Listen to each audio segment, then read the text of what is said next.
Welcome. It's a Saturday spinning edition of the Field of 68 Best Bet Show presented by BetRivers, our fine sponsor who makes this all possible. I'm Matt. There's Jim. There's Kai. The Three Musketeers are back in action. The Weaves here to break down all the action for you today.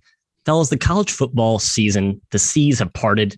It's now our precious baby in the limelight with no competition. Save, of course, the awesome Army-Navy military game, which we should all be tuning into. That's an aside. But a ton of action. And Jim, Kai, we'll get to our takeaways here quickly. But, man, a lot of movement yesterday, last night in the overnight markets. Seems like the odds makers were pretty bored, twiddling their thumbs, and they put up some lines early. And the college football bettors, perhaps bored without college football action, they hopped on them. So we will need the chat mob to hold us accountable on all the movement just to make sure we got the right prices, because line value is king. That's the motto of this here program. But before we get there, short slate last night. Kai, did you learn anything from the quick, handful of games that occurred? Matt, I reaffirmed my interest in DePaul. Yeah, it's good team. Looked very good against Louisville. David Jones, man, we've mentioned him a few times. Had like 30 and 15. The guy's a stud. I hope DePaul makes the tournament. I really do. We've said it before in the non-con about this team, unfortunately, and they've failed to live up to their hype. Jim in the Big East. I hope they do it this year. I want to see DePaul in my NCAA tournament.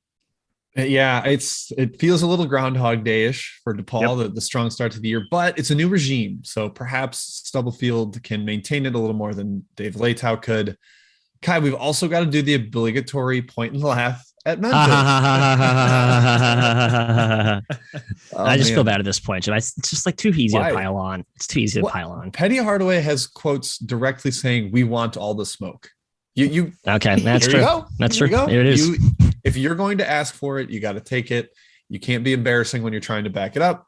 They blew a 14-point halftime lead, could not secure key rebounds, a terrible foul by Imani Bates late in the game to hack a three-point shooter. Horrid. It's just all the fraying edges of a team that is not connected. That they're not very good right now. Nope. Unfortunately, I don't think they're the second best team in the American. It's rough for the Tigers. They've got some bouncing back to do. But Matt, they still have to play Tennessee and Alabama before league play even starts, so they could be in trouble.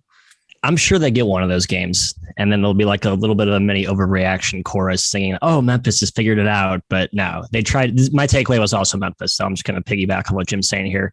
I like how Penny tried to do like the young guys together and then the old guys together, like the two platoons, and you separate the apparent fissures in chemistry. First half, it was good, but then second half, yikes. Also, Murray State, sneaky awesome. I would be they made on. Shots. That's they certainly made shots. Juice Hill was en fuego. My goodness. Big slate. Let's just get into it here, fellas. We're going right off the top with a monster non-conference showdown. Wait, Matt.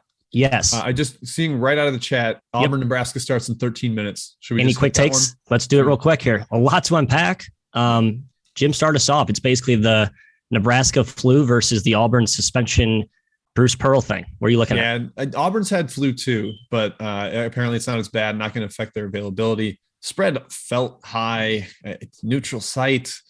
I don't know. Nebraska has been a little more solid than I expected, but they got wiped out by Michigan last game. I don't really want to get in front of the Auburn train, Kai. They've been really, really good. I think they've got a very high upside.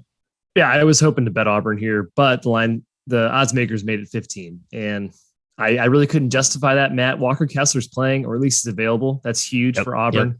Yep. I was really trying to bet Auburn. I think they probably blow them out, but 15, I just can't lay my money, unfortunately. Yeah, maybe I shouldn't be as scared as the whole flu thing. And we just saw didn't really hurt Rutgers, just casually beat Purdue outright. Obviously, things happen at the rack that are weird.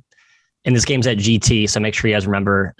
It's the game before Georgia Tech. It's in Atlanta, neutral site. So I know it looks like home Auburn sometimes on the slate, but make sure you know it is a neutral site. Nothing for me there. It'll favor Auburn. Yeah, you got to give it probably a point or two for home, maybe. They should probably have a bigger fan base. You're right. Trying to goose your number a little bit. Yeah, a little bit, which we always do, right? We don't want to bet on bad teams. We like betting on good teams, and Auburn certainly fits the bill of a good basketball team. All right, back to the outline here, the teleprompter. Going to Jimmy here first for the Arizona at Illinois breakdown. I think this is the best game of the day, with apologies to the many few we will discuss coming up here. I want to start with a weird little potential fun handicapping angle, planes, trains, and automobiles type situation for Arizona. Apparently flew into Indy. For those of you who don't know, there's been bad inclement weather within the Midwest area. They apparently couldn't get buses from Indianapolis. They had to have buses shipped up from Champaign to Indianapolis. I'm not quite sure how that snafu happened, but it sounds like a lot of disruptions in the travel from Arizona to Illinois. Jim, do you care about any of that at all? Or are you just going to ride your beloved Wildcats to the death? I care about it if it's like really especially bad. I think they got to Champaign yesterday at like 10 p.m. local. It wasn't insane. They're a West Coast team, so it was like, or Mountain Time team, so it was probably 8 o'clock for them. I don't think it was like some crazy, horrendous travel situation. They were able to get their shoot around in, I think. But the line has taken off too much, Matt. I cannot tell you to lay 3 on the road with Arizona. I do think they're a juggernaut. I liked them when it was basically a pick'em game, but man, 3 points heading on the road, that's tough. I do like the matchup. I think they can guard Kofi. They've got multiple bodies to throw at him. They won't have to double. They can pressure the Illinois guards, and they have been very prone to turning the ball over. And I think that helps. All that Arizona length, they turn defense into offense. So I like the matchup, but man, laying 3, Kai, is just a little bit too much from a value perspective. Yeah, and it should be an awesome home crowd. We've seen home court matter in these huge games. Rutgers, Purdue. There's another one too that's escaping me right now. Great show prep. I think it's going to be a huge home environment here. Obviously, The matchup screams Arizona, right? They have plenty of answers for Kofi Coburn inside. I mean, Koloko, Tubelis, Ballo. Umar Ballo. So many big guys you can throw at them. Their wings are huge too to bother Illinois shooters. Their guards. Plummer's been amazing. I don't know if he can handle Arizona's defense. It's a classic spot, Matt. Yep. Favors Illinois versus matchup favors Arizona. Gosh, +3 for Illinois. That's awfully tempting for me. Down to 2.5 at BetRivers. I'd probably need to see the 3 if I'm thinking about punching back with Illinois. Yeah, I'd make an official show play if it was at 3 at our fine sponsors, BetRivers, but the 2.5 is enough to keep me off the Illini. And I'm not in any rush to go bet against a team I love like Arizona. There's a parallel for me personally with another game tonight, Mississippi State, Colorado State, where I'm on the team I don't like as much. And it's just simply a value play. It kind of harkens back to the Iowa State thing that I was on Iowa State because of the value play, even though I don't like the matchup. It's a line. You got to bet the number. You got to bet the value when you think you have a good edge. But again, not going to take it at 2.5 there. Another awesome non-con showdown today. We're going to go down to SEC country. Alabama is going to be hosting Houston. And unlike the Arizona, Illinois, where we saw some tug of war with the early overnights, ultimately ending with a -3 spread there for the road favorite. Here we have a home short favorite, opened a little too short, I'd argue. -1.5, -2. It's been bet up to -3. Alabama laying a field goal. Jim to Houston. I think we're all Crimson Tide boys. The question is, has the line gone too far? Yeah, crossing 3 was a little much for me. I mean, the early openers had Houston favored. They mirrored KenPom, which has Houston a road favorite here, and that was silly. Obviously, the market has corrected that. It's a weirder matchup for Alabama. You know, they got to play an open floor against Gonzaga, and I think that is obviously conducive to what their guards want to do. Houston's going to try to make this more of a crawl, a grind, a physical beatdown, and I'm not sure that's the MO for Alabama, but I still would lean their way at 3. It's just not enough to bet. Again, this is kind of like the Arizona thing where it felt great when it was like a pick 'em. I just don't know if I want to deal with the late game potential snafus with free throws and stuff on that -3. Houston moved back to 5 in KenPom. They're actually a 1-point dog in KenPom now. I swear I saw Houston favored in there too a couple of days ago, but yeah. Anyways, that's neither here nor there. I'm trying to think of like results last night. I don't know. If someone played well that was tangentially related, I don't know. Or KenPom's behind the machine goose in the numbers a little bit. He knows he doesn't like his own number. Yeah. I've thought Houston's a little bit inflated for a bit. Top 5 team, bridge too far. They're awesome. I love Kelvin Sampson, but man, opening at -1 or +1, that's too short. 3, I'm a little scared. For fun, guys, power teams Houston has played to back up my sort of, are we sure Houston's like elite? Yep. Power teams, Butler, suspect. Wisconsin, loss. Oregon, suspect. Virginia, suspect. They haven't beaten anybody truly elite who's actually playing well this season. And Alabama coming off the Gonzaga win, I don't think they're going to take their foot off the gas pedal. They know Houston's good. They're back at home. You got to be able to shoot against Houston. Alabama can do that. So I am leaning towards Alabama. 3's too high. But if you got the opener, I would, quote unquote, feel good about it, Matthew. if there's a backcourt that can put these Alabama guards in straitjackets, it's probably Houston. I still think the way Bama plays as a unit is too prolific, too high octane for any defense to truly shut down. If Bama makes shots, they're going to be in good position here. Now the question is when they don't make shots, can they score another way? Can they manufacture points in the glass? Can they execute in the half court? I just think if it gets into that type of game, it leans Houston. Houston's going to win that rock fight muck style of matchup. But you guys hit the key point. It's gone too high for me. I would have taken Alabama anything at 2 or less, but now it's a little bit out of my range. All right, we're going to move into rivalry section of the outline. And apologize to all Mizzou viewers on the program, and I'll apologize to my 2 colleagues, Jim and Kai. Kai is a little butthurt. Yeah, we will, but not for a while. Wow, I don't think at all. It doesn't require much discussion. A 23-point spread. No, Kai, we have 2 real rivalries. Top 5 rivalry in college basketball. Okay, well, the chat mob can eviscerate you for that take. Hasn't happened in over a decade. It's a fact.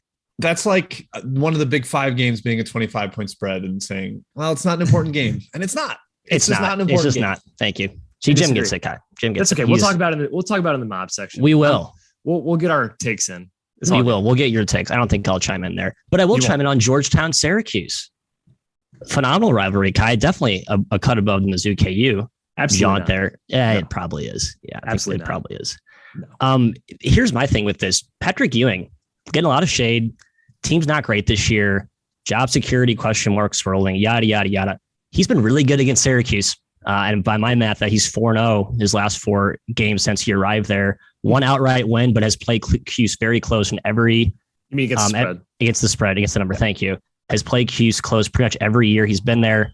Jim, I don't know what it is. It's not a roster that seems to exude confidence in busting the zone, but they crash the glass. They're fairly unselfish. I think they're actually more of a better passing team they get credit for. They don't have prolific individual shot makers. I think they're a live dog here. I know the spread's sitting pretty short at around 3.5. I would take it. And in fact, I'm going to. Best bet, bang, gavel, boom. Wow, there it is. Wow. First best bet, but not only best bet. We might have a lot. We're going to spray the board today. Kids, get ready. Get the Tommy guns out. A lot. It's not a lot. We're both taking 2, doubling our usual volume. Yeah, I guess. 100% higher. Yeah, I mean, I looked at this and was like, Syracuse is way better. And they shot so poorly against Villanova, especially Buddy Boeheim. Yeah. I'm worried they come out and knock down shots. But the Georgetown thing is real. Like, they've covered 8 of the last 10 against Syracuse. I remember like 4 or 5 years back, there's a bad Georgetown team that led by Rodney Pryor that beat Syracuse outright. It's just like, this is another thing. Rivalry, strange things can happen, especially in this one. I mean, we'll get to a couple others that might not be the same unpredictability, but yeah, I wanted to take Syracuse numbers, not even close to allowing me to do so. So it's a hard stay away from me, Kai. Yeah, I've seen too much poor Georgetown this year. I watched the South Carolina game. I mean, just the worst coach team, one of the worst coach teams I've seen all season. Just undisciplined, terrible. They were cold. Now, to my surprise, Matt, they're 28th in the country in 3-point percentage. Caden Rice is an example of how streaky they are. He was 0 for 8 from 3 against South Carolina, 8 for 10 against UMBC, or the non-D1. No, it's like 10 for 13 or something. 10 for 13. Ridiculous. He set the Georgetown program record for threes in a game. Absolutely ridiculous. Now, they're also 28th in the country in offensive rebounding percentage. So, okay, you can shoot threes and you can rebound against the zone. That's basically all you need to do against Syracuse. I have no interest in this game. I wanted to bet Syracuse, but I'm staying away for the reasons you mentioned and for the rebounding and the shooting that Georgetown is capable of doing. Not sure it'll show up, but they're capable, Matt. Yeah, go Hoyas. I mean, I don't really have much to add. Just I think they're a little bit undervalued right now. I took them last game against UMBC. I know this is a different animal. Step up in class. They've looked very bad. Lost to St. Joe's and Dartmouth. Yes, I understand. And that has given me more value. Had they not done that, this would be closer to a pick. I wouldn't be on them. But those crappy efforts have given me a little bit of value on a side that I think historically has played well. And you're right, Jim. Something about these rivalry games, I think the historical trends matter more than in other instances. So there, I'm going to play it. Let's go, Patty Ewing. Don't let me down. Second rivalry here on the outline, Queen City, the Crosstown shootout. Jim, another one-sided, lopsided affair in recent years. Xavier has owned the Bearcats. And the spread's big. I don't know if the odds makers have baked that in, but it started, I think it opened close to 9. It's been bet down to 7. I think more of a reasonable number where it sits currently. Any action for you at the current price? I believe Xavier's covered 5 straight at Cintas. Like they just kind of roll against Cincinnati. Unfortunately, But I still lean towards the Bearcats, even at the current number. I think it's still a bit high. I think these teams are a lot closer to equals on a neutral floor. The concern is that Fremantle looks like himself. I mean, he put up like 24, 4, and 3 in 20 minutes against Ball State. He was dominant. Yeah. And if they can figure out how to play him and Nunji together, or him and Deontay Miles, that is a beast of a front court. Just Cincinnati can kind of mess with them a little bit, take advantage of their sloppy play so far this year. Xavier's turned the ball over a bunch.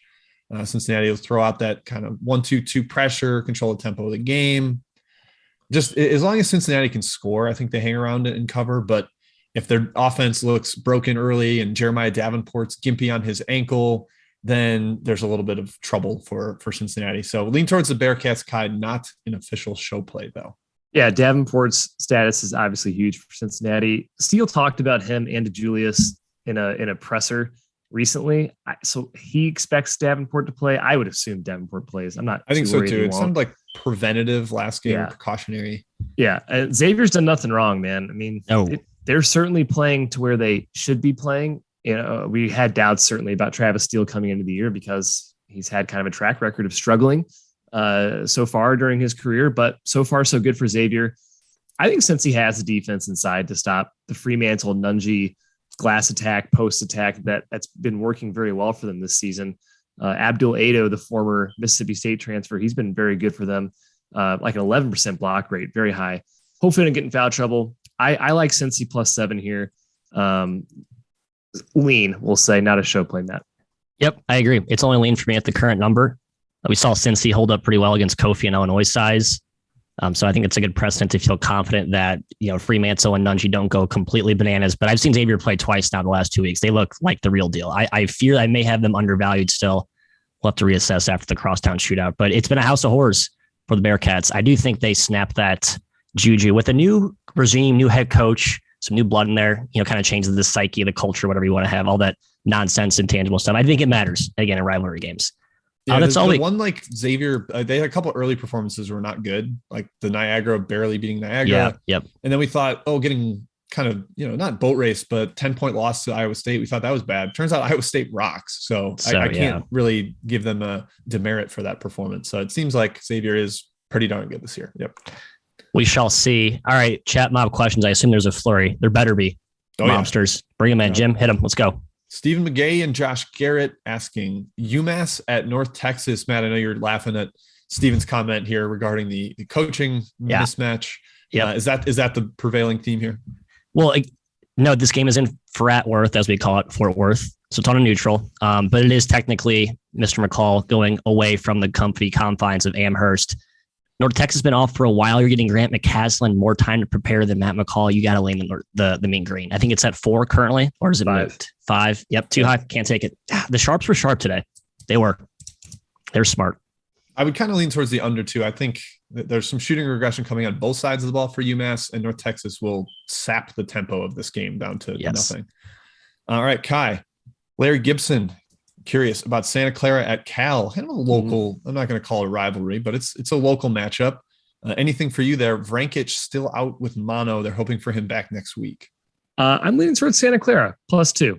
I don't think there's too much home here. I think Santa Clara is probably the better team on a neutral. They've been stumbling a little bit since their super hot start. Even without Vrankic, I'm leaning their way. I agree. Let's count out. All right, thanks, Kai, right back to you, because our good friend Ryan Hogan wants to know if Mizzou +23 has a chance on the road. We get to talk the border war. Get up on your soapbox and tell us why this game matters and whether or not Mizzou has a chance. Yeah, odds makers made it. I wanted to bet on Kansas because I think Kansas is going to blow them out and try to blow them out. Matt, this is one of the best rivalries in college basketball, and it's being revitalized after 10 years on the show. I know. It'd be great if you guys were good, though. It's a huge story. It'd be nice if you guys were competent. It's on ESPN. Yeah, Mizzou's not competitive, Jim. I worry we're going to get blown out. There's also another angle that Mizzou just makes it super ugly. These players are going to be excited. Our friend in another chat mentioned Dejuan Gordon was one of the instigators in the famous K-State KU chair brawl. Some different layers here in this story. 22 points, 23 points. I'm not betting either side, but gut tells me KU probably beats them by 30, Jim. They opened this 25. I'm still laughing about that. That was a fake opener, though. Absolutely disrespect. Bet online. So like a middle finger right to Mizzou. Just like, haha, 25 points. Okay, but no, now it's about right. Now it's about right. Yeah, Kai, this Pinnacle, not like it's a respectable offshore book. If it lasts like 2 seconds, it's not real. Fair point. Sure. Yeah, I'm with Kai. It's Kansas or nothing. I just think they are motivated to embarrass. Like Bill Self will be like pressing and shooting threes with 2 minutes left, up 22. Like he will happily try to blow this one out. All right, Matt. UCSB at St. Mary's, Santa Barbara. This is a big tempo struggle. UCSB has been running. St. Mary's definitely wants to play in the half court. Anything for you there on total or side? I think another smart, sharp opener from the odds makers. Was hoping to find a shorter spread and back my Gales, but they opened at 9. And I don't think St. Mary's is a team I'd love to back as a double-digit high favorite, so I'll stay away here. Yeah, I weirdly like the over in a really ugly game there, but it's not something I want to like put my reputation on and recommend as a best bet in the show. So it's a sterling reputation too, Jim. Don't do that. Do not do that. Yeah. I am the Undertaker, so I can't be recommending overs. All right. Kai Khalil Walker wants to know about Clemson and Drake. This one is also in a neutral. I believe it's part of that Atlanta event. Anything for you here? I don't think you can back Drake with Roman Penn being out. He clearly matters to this team. I mean, they couldn't get away from Omaha. That's telling me something. What worse than couldn't get away? It was they were like down at halftime. Yeah, that was concerning. I'm leaning towards Clemson -2.5. I don't want to lay it, but that's my lean without Roman Penn in the lineup. Yeah, they haven't covered in like 7 games. I don't think. Yeah, they've been awful against the spread. The DeVries spread mysticism is not coming through this year. Matt, hot dog. Answer a hot dog question here. South Dakota State coming off that embarrassing double-digit loss at Idaho. They give nearly 100 to the Vandals. Now they head to Wazoo. I assume they were looking ahead to this one. Do you lean towards the Cougars or the Jack Bunnies getting right here? I lean toward the Jack Bunnies at the current number. It's an easy travel from Idaho over to Pullman, right? Yeah, Eastern Washington there. I think it should be a little bit lower, closer to a field goal. I would be inclined to take a little bit of a little taste on South Dakota State money line here. Small. A half sprinkle of sorts. This spread is 6 now? Holy crap. I know you're getting good value on both spread and money line. Yeah. I think there's overreaction to the Idaho loss. I think South Dakota State can hang. Yeah, I'm with you guys. All right, Kai, let's do 2 more, and then we'll go back to the outline. And Kai, you are getting Chicago's whack team. Great. Illinois State headed to Chicago State, a big local rivalry here, I'm sure. I think it's around 10 right now. That was the last I saw. Is that too much for the Redbirds to be laying on the road against a surprisingly competent Chicago State team? I think it's just right. I'm staying fully away. I bet on Illinois State. Man, maybe it was 2 years ago. They were at Chicago State. They handled them easily. Chicago State's been competitive this year, so I do not feel good about laying 10 against them on the road. I don't think they're homes much, but they've been scrappy. So I'm staying fully away, Jim. I like to better at 9 for Illinois State. Don't like it at 10. Yeah, Chicago State was missing 2 starters last game, including their only real competent outside shooter and then a shot creator in Kedrick Green. If those guys are out, I think that definitely helps Illinois State. So if you're into it, possibly keep an eye on the lineup there. All right, Matt, before we go back to the chat, you get Florida International at Eastern Michigan. 2 teams we were high on coming into the season. Thought last year was a little bit fluky. Eastern Michigan had the coaching change. They have been good with Farrakhan in the lineup. And the question, especially from Bernie Zielinski, is about Cleavon Brown, the big man from Vandy, transferred to FIU. He missed last game. He's available today. He's available. All right. So anything for you here? Be on the beat.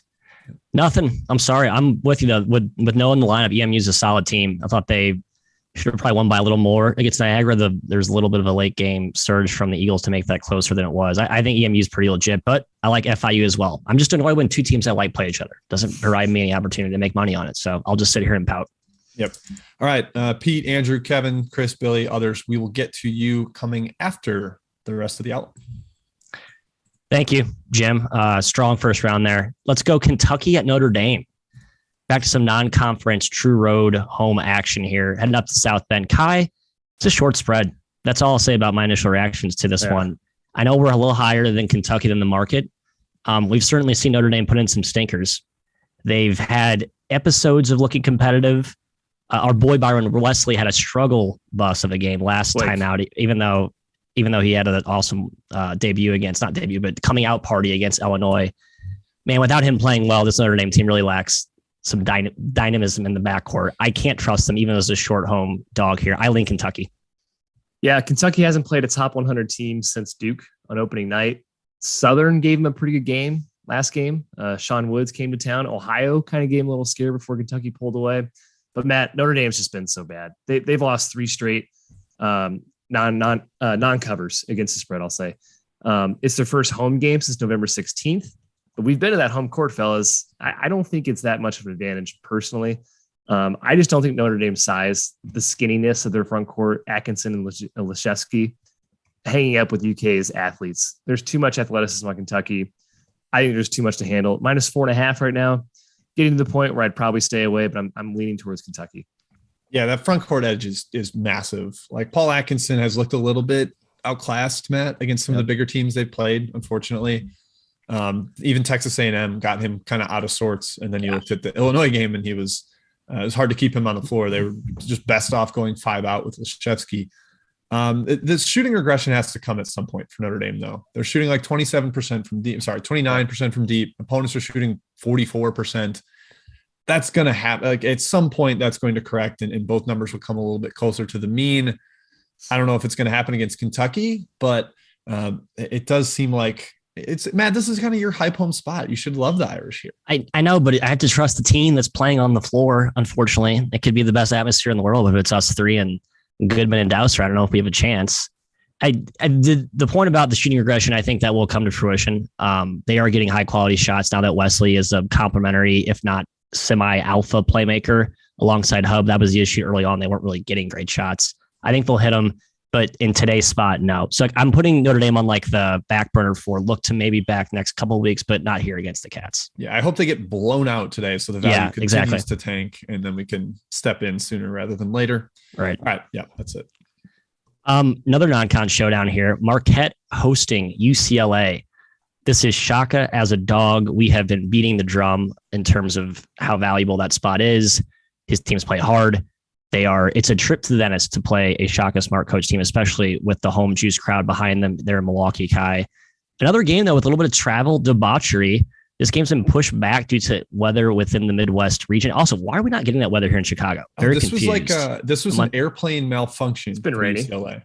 Yeah, it's been drizzly, but not like that. This wasn't. This is not weather related. Wow. Okay, so their airplane got stuck in Denver and they had to like fix it, so the team stayed there. Okay, well, safe flights, safe travels. Hopefully, that stuff does scare me very seriously. But anyway, this game's later, and the line got bet up after the news that the game got pushed back. Kai, and I think it makes sense because West Coast teams playing early starts Midwest, kind of a tricky spot. We saw San Diego State struggle in that earlier this week. Now UCLA gets more of a natural, later evening start. What are you looking at here? At 7.5, I'm starting to lean towards Marquette, honestly, a little bit. UCLA still got to fly from Denver today. I don't put as much stock into that as Marquette's just been really good as a dog. They're 4-2 straight up as a dog, and they're feisty, man. Yeah.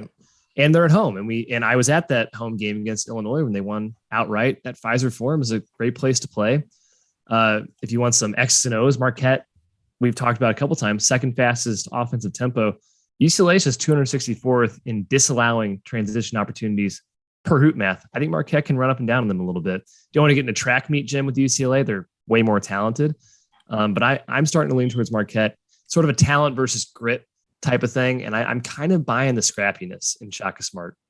Yeah, when I initially saw this, I was like, only 5.5, 6. I would have loved to get 7 with Marquette. And now that I can get it, I'm like, man, yeah, I'm pretty intrigued. It's not quite a show best bet, but I just think they're really solid as an underdog. That travel does, I think, help a little bit.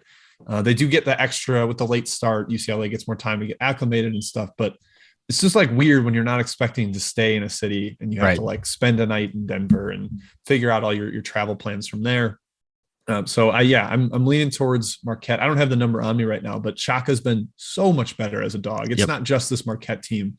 This goes way back to Texas. So I think that is a relevant angle here, and I would lean towards the Golden Eagles. I'm surprised I'm not on them. I feel like I should be. I'm talking out of one side of my mouth. My UCLA thing is I tend to think they're almost undervalued at this point. You look at some of their non-conference games. Kai, you also talk about the transition. The Long Beach State game and the North Florida game, I think, skew a lot of those transition figures. When Mick Cronin plays against not good teams, I think he just treats it like a scrimmage. And then it's a completely different approach when he plays against a relevant elite type of team. That's where I worry about if you're looking for a high octane up and down, potentially an overplay. I think the under has some value here. And I think UCLA is just a different beast when they're locked in, motivated, even though this is on the road. I know it's a tricky travel spot. The time pushback does help them. I'm just not fading the Marquette as a dog thing. So a lot of conflicting forces there. Should be a fun one to watch. Yeah, UCLA actually takes care of the ball. And they do. Tiger Campbell's enormous in this matchup. All right, we're going to a little conference action here. Ohio State, the Buckeyes hosting Wisconsin. Jim, the Badgers do what they always do in Indiana, and that is find some way to win. They pulled a rabbit out of their ass, and sure enough, they won and actually covered, depending on what closing number you got. Wisconsin's been doing that this year. They've been in some wild, volatile swings, a lot of in-game betting opportunities if you want to bet on or fade the Badge. Ohio State, they're a good team. They're just not the same without Justice Suing. Do you think this line is too short, or do you think it's about right? About right on the spread. Just to underscore your point about Wisconsin, they got down 16 against Texas A&M, then got up 16 and won huge. They got up 20 at halftime against Houston and ended up having to really sweat out the end of that game. There have been, it's weird to see swings in what we think is like a very methodical, stable type of team, right? Yeah. Yeah. But they are young. They've just stepped up really late. Johnny Davis is such a difference maker with his ability to get buckets. I like the under here. I think Wisconsin played that track meet against Marquette, and they had one game since then, but they've started to slow things down. They want to play slow. I don't think Ohio State's going to try to make this a track meet either. So the familiarity, I would lean towards the under. No take on side for me, Kai. Yeah, Wisconsin's resume is looking great right now. 5-1, 5-1 Q1, Q2. They're looking pretty good for the tournament right now. Ohio State, that Duke win looks pretty good right now, guys. Justice Suing hasn't really mattered. It seems like they're playing just fine without him. This is Wisconsin on the road, a little bit different than the Kohl Center. Obviously, they survived Georgia Tech on the road. Probably shouldn't have covered that game either. 1-4, kind of in a late stretch. I'm just excited to watch Johnny Davis and E.J. Liddell again. They're both All-Americans to this point. Probably expected for Liddell. Kind of surprising for Johnny Davis. I mean, he's been a top 10 player this season. Both teams have a lot of size here. I think Wisconsin kind of matched up better with Ohio State. I think they can out-execute the Buckeyes on their offensive end. But in a Big Ten battle, I have to lean towards the home team. I think the home court is, once again, we're seeing pretty huge, at least the start of the year for the Big Ten. Numbers kind of right. I'm probably staying away in this game, slightly lean towards the Buckeyes.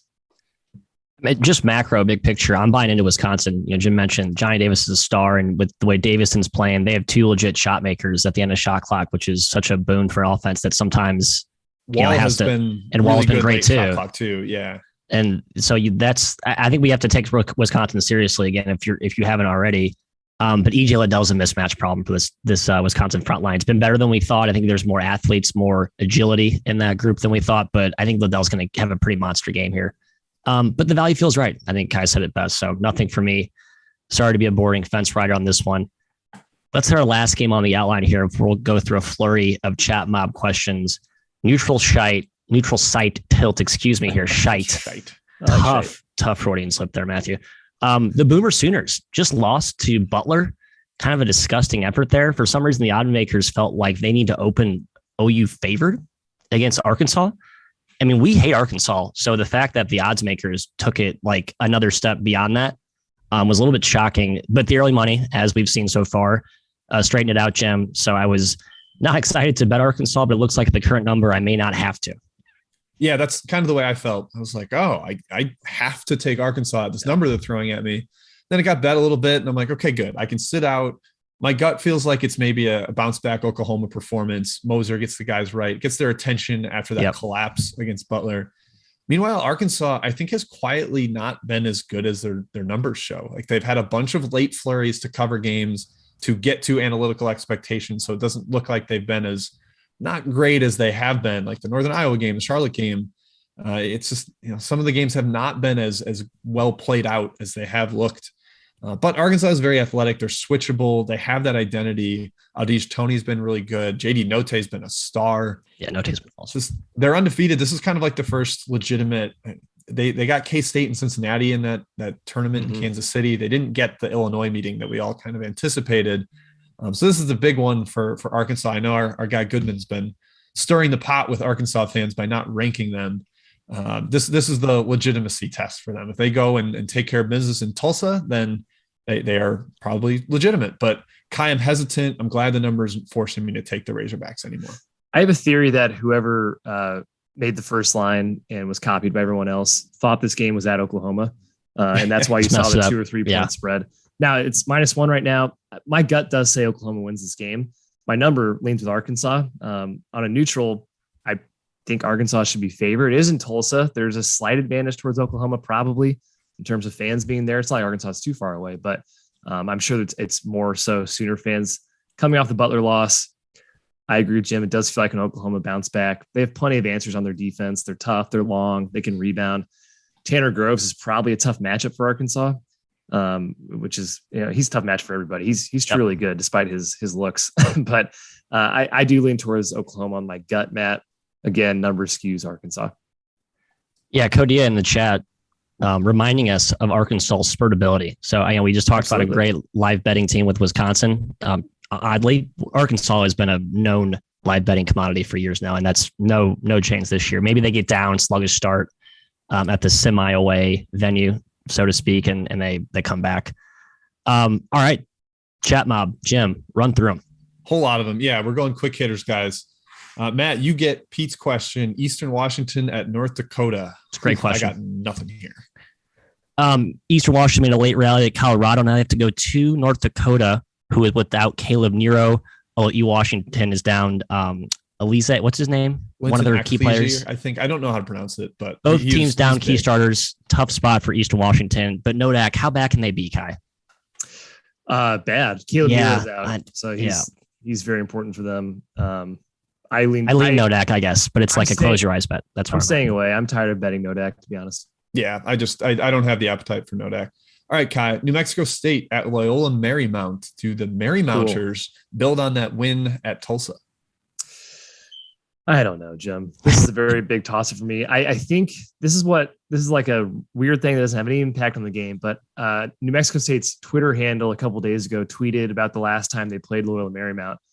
LMU was like an 0-14 team, terrible, and New Mexico State blew them out.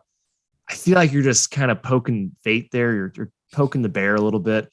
So I'm actually kind of leaning towards LMU. I think this is a game they show up for and can kind of match the physicality of the Aggies, which is kind of their MO this season and always under Chris Jans. Yeah, gut leans in New Mexico State. I think it also stays under New Mexico State. I'm thinking can control the tempo there. Yep.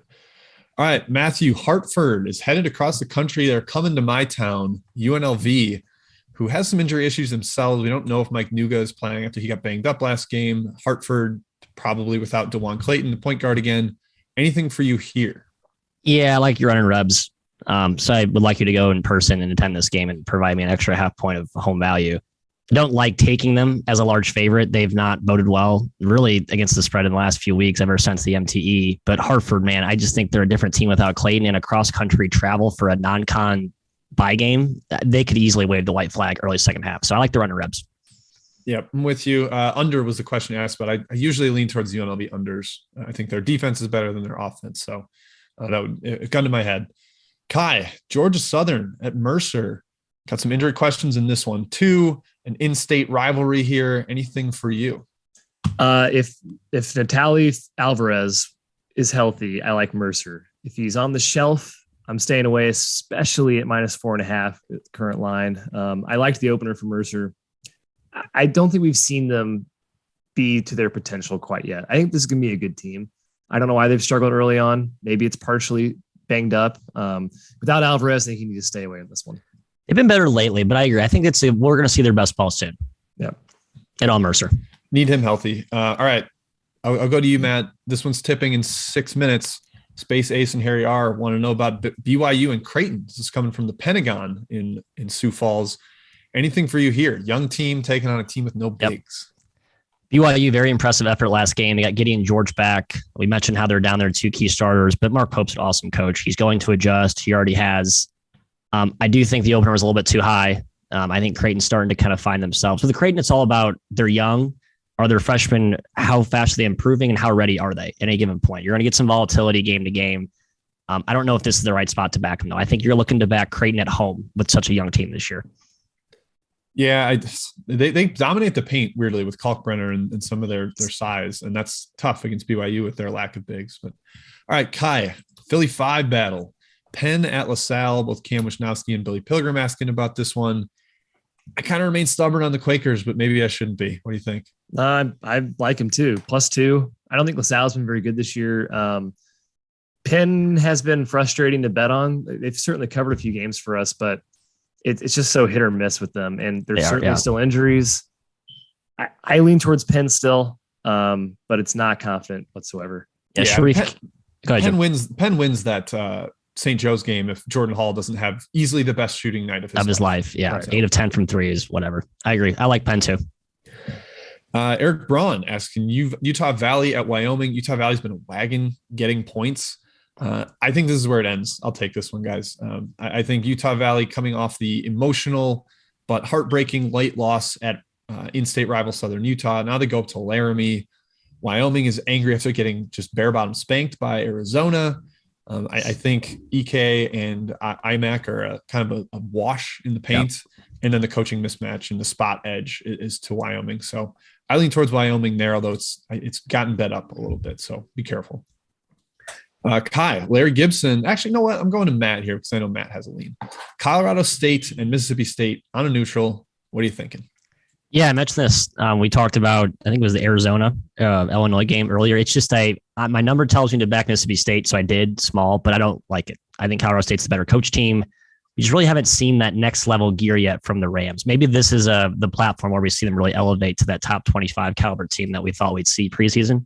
But I do have the Bulldogs small, just on a pure value number basis. Yeah, Colorado State has been good, but there's some sneaky cracks in that armor. Like they've been down a lot in the first half and had to come back. They got St. Mary's off the double elevation coming from Utah State win. That certainly helps. So the coaching edge is there. I don't think Mississippi State is as good as we expected, and they're figuring out roles, but probably a stay away.